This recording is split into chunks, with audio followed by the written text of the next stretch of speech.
Hello guys, welcome to my YouTube channel national exams. Guys, हमारे channel पर उत्तराखंड कनिष्ठ सहायक data entry operator, tax collector आदि पदों के लिए क्रैश कोर्स चल रहा है। देखिए, क्रैश कोर्स पूरी तरह फ्री है, तो सभी छात्र आकर आराम से कर सकते हैं। आज 7वीं क्लास है, 6 क्लास अपलोड हो चुकी हैं, जिन्हें आप हमारे चैनल पर Uttarakhand UKSSC playlist crash course नाम से प्लेलिस्ट में जाकर देख सकते हैं। देखिए,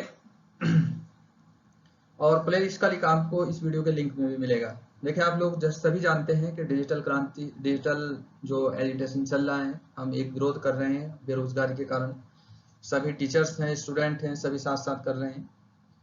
तो हाँ, इसका वजह बहुत सारी है कि पिछले कई साल से तो कोई वैकेंसी दी नहीं, वैकेंसी आई है तो वही प्रॉब्लम है। तो कुछ लोगों ने, क्या हुआ था कि हमारे एक छात्र थे चमोली के, उन्होंने आत्महत्या कर ली थी इस कारण से। तो मैं आप लोगों से यही कहूंगा कि देखिए, उन्होंने आप लोगों को रास्ता दिखाने के लिए, संदीप फरसमान एक बच्चा था, उसने की आत्महत्या। आप लोगों को रास्ता दिखाने के लिए उसने आत्महत्या की, अपनी जान दे दी। लेकिन मैं और बच्चों से ये कहूंगा कि आप कोई भी ऐसा कदम ना उठाएं अगर आपको लगता है कि आपके पास को आपको कोई प्रॉब्लम है, एजुकेशन से रिलेटेड है, आप कोचिंग नहीं कर पा रहे हैं, आपके पास पैसा नहीं है, या किसी भी तरीके की प्रॉब्लम है, आप हमारे चैनल में कमेंट्स जरूर करें, बताएं। जितनी हो सकेगी हमसे हम आपकी हेल्प जरूर करेंगे, चाहे वो आर्थिक हो, मानसिक हो, कोचिंग से रिलेटेड हो, या फिर तैयारी से रिलेटेड हो, किसी भी तरीके की हो। लेकिन कोई भी आत्महत्या जैसा कदम ना उठाएं, ठीक है। ऐसा नहीं है हमारे चैनल पर सब कुछ आपके पैसे के लिए, हमारे बहुत सारा डेटा रहता है जो फ्री रहता है उन छात्रों के लिए जो पैसा नहीं दे पाते। हमारे जूम ऐप पर पेड क्लासेस चलती हैं, लेकिन वहां भी बहुत लोग हम फ्री रखते हैं, ठीक है। तो आप बस कोई भी ऐसा कदम ना उठाएं और अपनी तैयारी में लगे रहें। देखिए, जब अच्छे दिन नहीं रहे तो बुरे भी नहीं रहेंगे, वो भी चले जाएंगे। आज नहीं तो कल वैकेंसी जरूर आएगी, बस आप अपनी तैयारी में लगे रहें और अपनी बात सरकार तक भी पहुंचाते रहें। चलो शुरू करते हैं। देखिए, आज पढ़ेंगे हम चंद्रमा। तो चंद्रमा से पहले आप लोगों को मैंने समझाया था पृथ्वी और सूर्य के बारे में। जहां हमने उपसौर अपसौर पढ़ा था, तो थोड़ा सा एक डायग्राम बनाते हैं और इसे समझते हैं।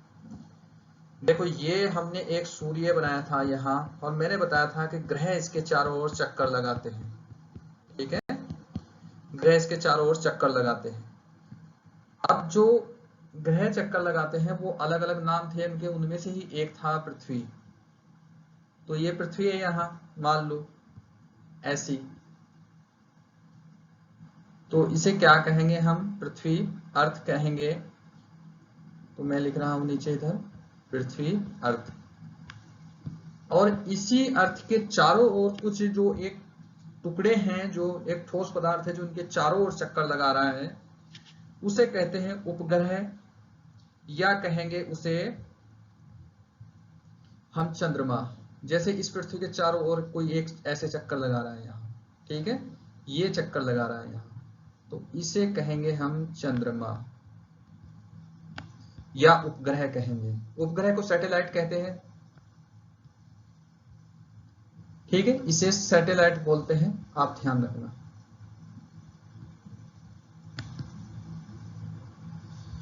ये अपने से कर लेना। देखिए, सूर्य, ये जो पृथ्वी है ये तो चक्कर किसके लगा रही है? सूर्य के। और ये जो चंद्रमा है ये किसके चक्कर लगा रहा है? ये लगा रहा है पृथ्वी के।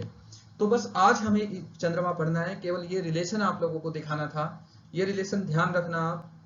और चूंकि आगे हम सूर्य ग्रहण और चंद्र ग्रहण पढ़ेंगे तो वहां इसे हम कवर करेंगे। देखो, इस चक्कर में ये अगर डायग्राम याद रखोगे आप तो आपको याद करना आसान रहेगा। अब आगे चलते हैं। अब हम केवल पृथ्वी और चंद्रमा को देखते हैं। देखो, जैसे हमने ये बनाया था, पृथ्वी बनाई थी, अर्थ बनाई थी, ये पृथ्वी है यहाँ, ठीक है। और इसके चारों ओर मैंने अभी बताया था कि कौन? चंद्रमा चक्कर लगाता है। इसके जो चारों ओर है ऐसे, सॉरी थोड़ा सा बनाना पड़ेगा। सेम डायग्राम वही बनेगा जो हमने सूर्य का बनाया था, बस थोड़ा सा यहाँ नाम बदलेंगे और इनके तरीका। जैसे मान लो यहां से आप लोगों ने शुरू किया, यहाँ ये एक डायग्राम है यहाँ, ठीक है, यहाँ। और यहाँ अगर डायग्राम है ऐसे, जो ये चंद्रमा चक्कर लगा रहा है इसका, सॉरी, पृथ्वी का, तो एक बार तो ये दूर जाएगा और एक बार आएगा पास। पास किधर है? पास मान लो यहाँ पड़ रहा है, यहाँ हम इसे बना देते हैं यहाँ। तो ये जो चंद्रमा है, मून बोलते हैं इंग्लिश में, इंग्लिश वाले के कमेंट्स आए थे कि थोड़ा ट्रांसलेट कर दे, तो आप समझ लें, मैं ट्रांसलेट भी करके बता रहा हूं आपको। तो इसे बोलते हैं चंद्रमा या उपग्रह बोलते हैं।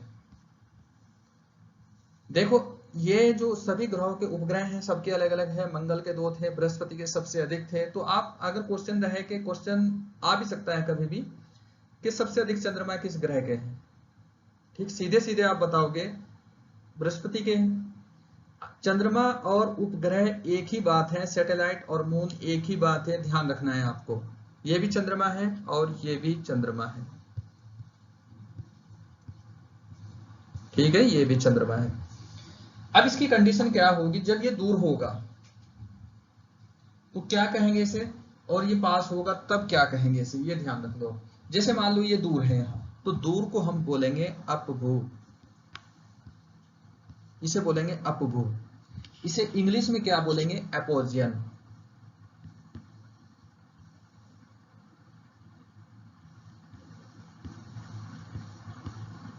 इसे इंग्लिश में बोलेंगे एपोजियन, उपभू बोलते हैं। और जो सबसे नजदीक होगा जब ये, उसे बोलेंगे हम उपभू। ये सब आपको जो मैं समझा रहा हूं आगे लिखा हुआ मिलेगा वहां भी, यहां केवल आप समझ लो। इसे हम बोलेंगे उपभू, ठीक है। तो इंग्लिश में बोलेंगे इसे पेरिजियन, PERIGEON।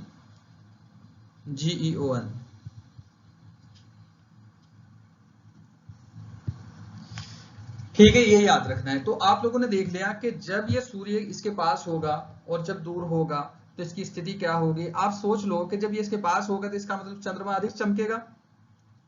आगे मैं बताऊंगा आपको, सुपर मून बताऊंगा, ब्लू मून बताऊंगा क्या होता है, तो आप बिल्कुल समझ जाओगे। सुपर मून का मतलब है चंद्रमा अधिक चमकेगा, तो इसका जब पास होगा तो तभी चमकेगा ना। अगर आपसे क्वेश्चन पूछा जाए कि सुपर मून की घटना कब हो सकती है, उपभू में, अपभू में, दोनों में समान, या कभी नहीं, या कभी भी, ऐसा हो सकता है। या पेरिजियन अपोजियन कब हो सकती है, बोथ होते हैं, नन ऑफ दीज हो सकता है। तो आप सीधा कॉन्सेप्ट आपको समझना है, तो कब होगा ये, उपभू में, ठीक। ऐसे आपको आंसर देना है, ये समझना है। अगर फिर भी कुछ समझना है कमेंट करना, अगली वीडियो में समझा देंगे इसे। तो ये इतना है आप लोगों के लिए, डायग्राम आप लोगों को अच्छे से समझना है, ठीक। ये सबसे पास है, बिल्कुल देख लिया, यहाँ इधर सबसे दूर होगा, ये दूर होगा, अधिकतम दूर होगा, और ये बिल्कुल नजदीक होगा, पास होगा चंद्रमा पृथ्वी के। तो इतना आप लोगों को याद रखना। अब आगे चलेंगे हम, इसके बारे में थोड़ा, इसका जो डेटा होगा उसे याद करेंगे, उसे पढ़ेंगे। फिर इसके बाद जो नेक्स्ट वीडियो होगी वो सूर्य ग्रहण चंद्र ग्रहण की होगी, ठीक है। मैं आप लोगों से कहूंगा फिर वही, ये वीडियो आप सभी जो आपके फ्रेंड्स होंगे, सब और लोग होंगे, सभी में शेयर करना। तो हमारे चैनल पर अगर देखिए, हमारा चैनल कोई ऐसा नहीं कि आर्थिक रूप से बिल्कुल यही चलेगा। जो भी आर्थिक रूप से कमजोर होंगे, मानसिक रूप से कैसा भी होगा, जितनी हमसे हेल्प होगी वो करेंगे, ठीक है। चलो अब चलते हैं आगे। ये आप समझ गए हो तो ठीक है। अब देखो यहां ये डेटा है जो आप लोगों को याद रखना है, ठीक है।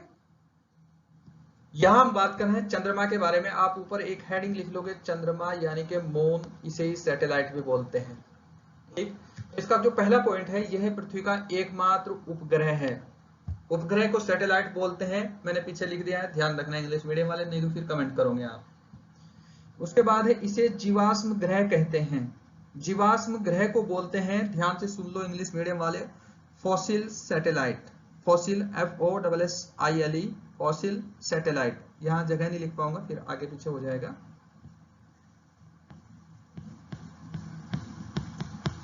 फॉसिल सैटेलाइट, ठीक है। तो इसे आपको याद रखना है। इसके बाद यह सौर मंडल का 5वां बड़ा ग्रह है, उपग्रह है, ठीक है, उपग्रह रहेगा यहाँ। इसके बाद चंद्रमा के अध्ययन को क्या बोलते हैं, सेलिनोग्राफी बोलते हैं। इसके बाद अगला आता है, देखो क्वेश्चन आपको सारे यहीं से मिल जाएंगे लगभग। अगर चंद्रमा से क्वेश्चन रहे तो आपके यहाँ से आ जाएंगे, और पीछे जो आपने अगर कॉन्सेप्ट समझा तो वहां से आ जाएंगे। कुछ बिना पढ़े कैसे आंसर दोगे वो मैंने पीछे बता ही दिया। इसके बाद आगे चलते हैं। चंद्रमा का घनत्व पृथ्वी का 61% तथा द्रव्यमान पृथ्वी का 1/81.3%, यानी कि 3 इतना है। तो ये आपको ध्यान रखना है इसके लिखना है कि चंद्रमा का परिभ्रमण यानी कि घूर्णन, कल मैंने आप लोगों को बता ही दिया कि परिभ्रमण और घूर्णन क्या होता है, इंग्लिश में रिवोल्यूशन होता है, ठीक, वह परिक्रमण काल समान होता है, यानी कि इसका खुद का घूमना और पृथ्वी का घूमना, देखो चंद्रमा खुद भी घूम रहा है जैसे पृथ्वी घूम रही थी, और इसका जो ये पृथ्वी का चक्कर भी लगा रहा है, दोनों का समान टाइम है। तो ये कितना है, 27 दिन 7 घंटे 43 मिनट, ठीक, इतना आपको ध्यान रखना है, 27 दिन 7 घंटे 43 मिनट। इस कारण हम सदैव चंद्रमा का एक भाग ही देख सकते हैं, ये आपको ध्यान रखना है इतना,